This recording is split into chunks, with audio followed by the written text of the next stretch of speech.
Как да се справим с сезона на данъчните декларации без стрес?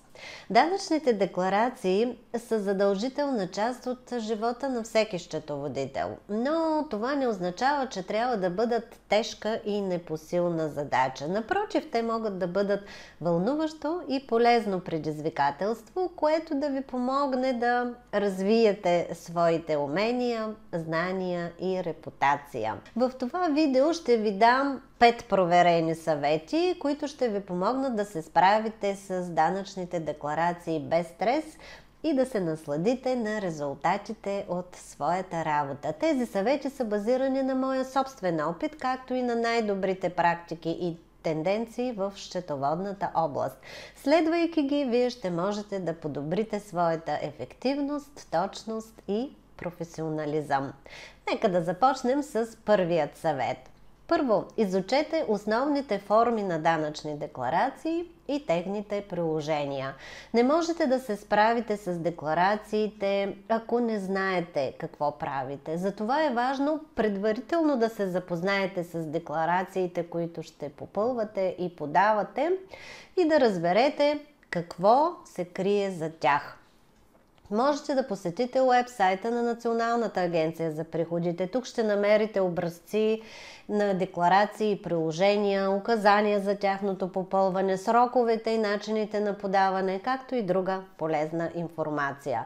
За да не се затруднявате с тези въпроси, отделете си време да изследвате кои данъчни субекти какви декларации подават. Можете да използвате специализирани счетоводни платформи, както и сайта на НАП, за да намерите подробни пояснения и примери. Също така можете да се консултирате с колеги или експерти, които имат повече опит и знания. Направете си собствена карта пътеводител, на която да се доверявате при всяко пътешествие през различните данъчни формуляри.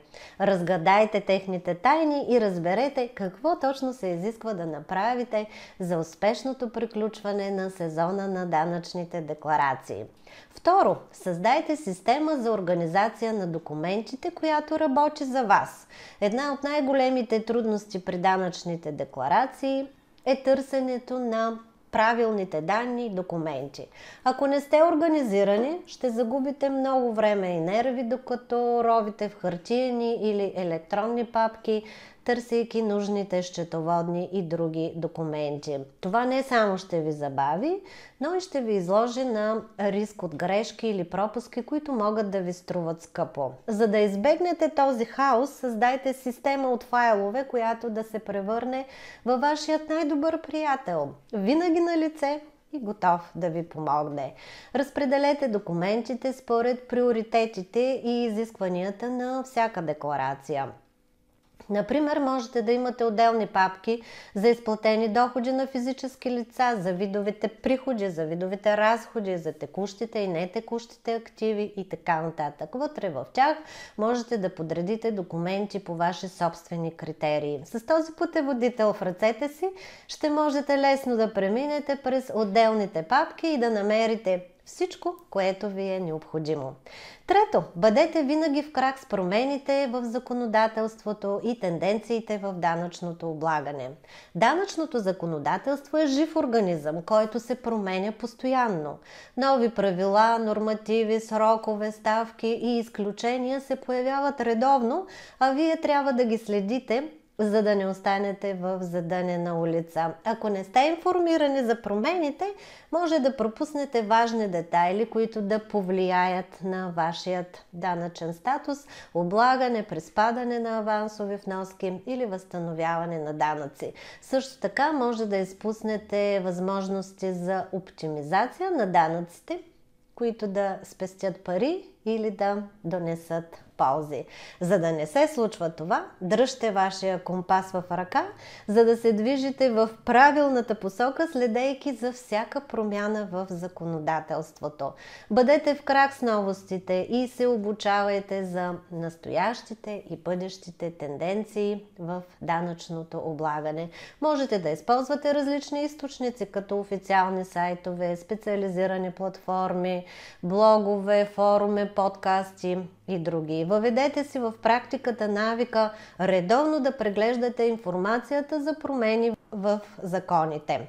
Включете в този процес и членовете на вашия екип, ако имате такъв, или ваши колеги, ако имате такива, за да можете да се доверите на тяхната експертиза и логически заключения. Четвърто, задавайте въпроси и се обучавайте постоянно от колеги и експерти. Данъчните декларации не са лесна задача и е трудно да знаете всичко. Затова е важно да не се страхувате да задавате въпроси, когато имате съмнения или нещо не ви е ясно. Не се чувствайте глупави или некомпетентни, когато питате нещо, защото в този момент вие всъщност сте любознателни и жадни за знания. Въпросите са начин да научите нещо ново, да разберете по-добре проблема и да намерите решение. За да задавате добри въпроси, трябва да знаете към кого да се обърнете. Можете да се свържете с колегите си, които работят в същата или сходна област и да споделите с тях вашите затруднения или идеи. Можете да се консултирате с експерти, които имат повече опит и знания и да им поискате съвет или мнение. Можете да се включите в обучения и събития, където може да научите нещо ново и да споделите своите затруднения. И пети съвет – споделяйте опит и искайте съвети в различни общности. Данъчните декларации не са самотна битка, а обща мисия. Затова е важно да не стоите настрани, а да допринесете за общностите, в които членувате. Споделяйте свои истории, помагайте на колегите си и вижте какво се случва. Помагайки, вие създавате връзки и укрепвате своите знания. За да споделяте опит и съвети, трябва да знаете къде и как да го направите. Можете да използвате различни канали, като социални мрежи, блогове, форуми, групи, подкасти и така нататък. Можете да се включите в дискусии, да оставяте коментари, да участвате в семинари. Също така можете да се свържете с лидери в своята област, да се учите от тях и да си сътрудничате. А сега искам да чуя вашето мнение. Какво мислите за тези 5 съвета за данъчните декларации? Имате ли свои собствени съвети или опит, който искате да споделите?